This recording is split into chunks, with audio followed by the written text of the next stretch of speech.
नमस्कार मित्रांनो, श्रीमंत कट्ट्यावरती आपल्या सर्वांचं पुन्हा एकदा स्वागत आहे। मी सुजी साठे आपल्या सर्वांचं स्वागत करतो।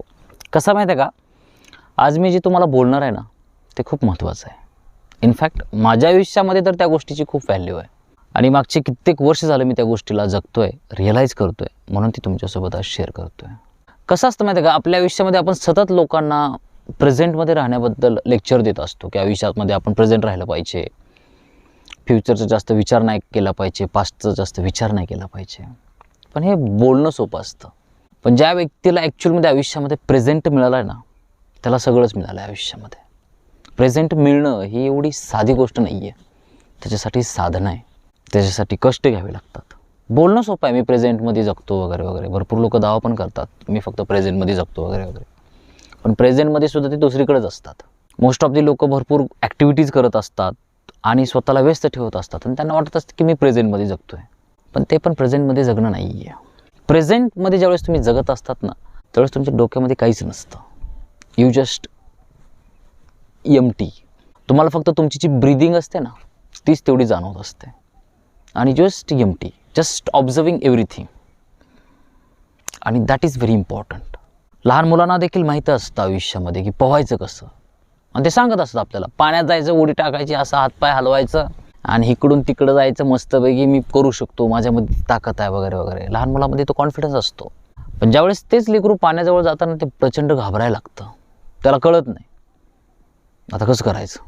मोस्ट ऑफ दी आपल्या पण आयुष्यामध्ये आपली अवस्था अशीच असते, ज्यावेळेस आपण आयुष्य जगत असतो आपल्याला माहिती सगळं असतं पण जगता येत नाही, आणि जगता येत नाही हे आपल्याला कळत नाही, म्हणून सगळ्यात मोठा प्रॉब्लेम आहे।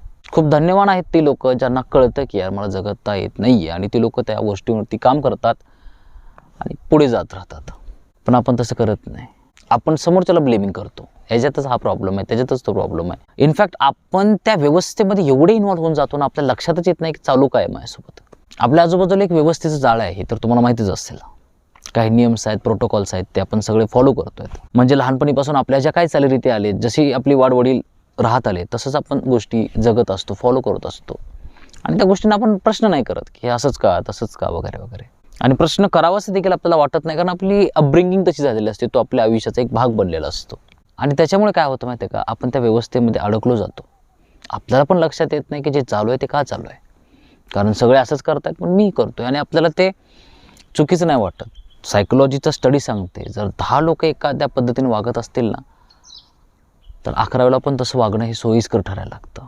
मध्ये एक रिसर्च झाला होता, 10 लोक होते, 10 मधल्या 9 लोकांना आधीच सांगितलं होतं की तुम्हाला चुकीचं उत्तर द्यायचं आहे, आणि एक व्यक्ती असा होता ज्याला काही सांगितलं नव्हतं आणि त्याचा नंबर शेवटचा होता। मग 9 लोकांनी चुकीचं उत्तर दिलं, मग 10व्याचा नंबर आला, 10व्यानं पण तेच उत्तर दिलं एक्झॅक्टली, त्याला माहीत आहे सत्य काय आहे, तरी पण तो खरं नाही बोलू शकला। ही असते आपल्या व्यवस्थेची ताकद। जर 9 लोक बरोबर म्हणतायत तर मी एकटाच कशामुळे त्या गोष्टीला प्रश्न करू, हाय ते चालू द्या ना, ते काही येडे आहेत का, ते पण सगळे शहाणेच आहेत। बाकी अशी आपली हर्ड मेंटॅलिटी असते, म्हणजे जे चालू आहे तेच आपण सगळ्या गोष्टी ग्रहण करतो, त्याच गोष्टी जगत असतो। पण ह्या सगळ्या गोष्टींमध्ये आपलं आयुष्य जगणं हे खूप लांब राहतं। आपल्याला आयुष्यामध्ये सगळं मिळतं, मान सन्मान, पद, प्रतिष्ठा, सगळ्या गोष्टी भेटतात, पण आयुष्य नाही मिळत। ॲक्च्युअलीमध्ये आपल्याला ते मिळालेलं असतं पण आपल्याला जगता नाही येत। आपण कधी श्वास घेत नाही तो ऑटोमॅटिकली चालू असतो। आपण कधी आपलं पचन नाही करत, ते ऑटोमॅटिकली चालू असतं। आपण कधी विचार आपल्या डोक्यात येऊ देत नाही, ते ऑटोमॅटिकली येत असतात, आणि सगळं ऑटोमॅटिक होत असतं। आपण फक्त त्या यंत्रणेचा भाग असतो, जे होईल ते आपण सहन करत असतो। पण ज्या दिवशी आपण प्रेझेंटमध्ये जगायला लागतो, ॲक्च्युअलमध्ये आयुष्याला उपलब्ध होतो ना, या सगळ्या गोष्टी आपल्या मर्जीने व्हायला लागतात, आपला कंट्रोल यायला लागतो ह्या सगळ्या गोष्टींवरती। आणि आयुष्यामध्ये तेच सगळ्यात जास्त इम्पॉर्टंट आहे। ज्यावेळेस पण तुम्ही प्रेझेंटमध्ये जगायला शिकाल ना, त्याच्या इतका मोठा आनंद कुठलाच नाही आहे, कुठलाच मोठा आनंद नाही आहे। तुम्हाला आयुष्यामध्ये काही मिळू द्या, काही नाही मिळू द्या, आयुष्यामधल्या प्रत्येक गोष्टीचा आनंद एकीकडे आणि ह्या प्रेझेंटमध्ये जगण्याचा आनंद वेगळीकडे।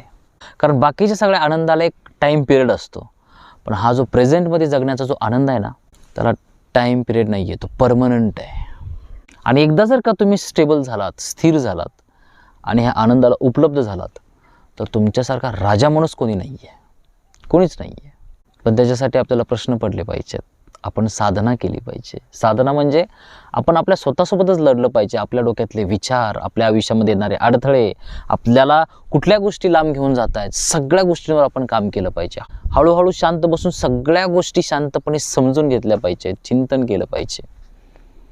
मग हळूहळू त्या गोष्टी आपल्यामध्ये येत असतात. एका दिवसातच एखादा व्यक्ती प्रचंड मोठा होत नसतो, तो होत होत हळूहळू होत असतो अभ्यासाने.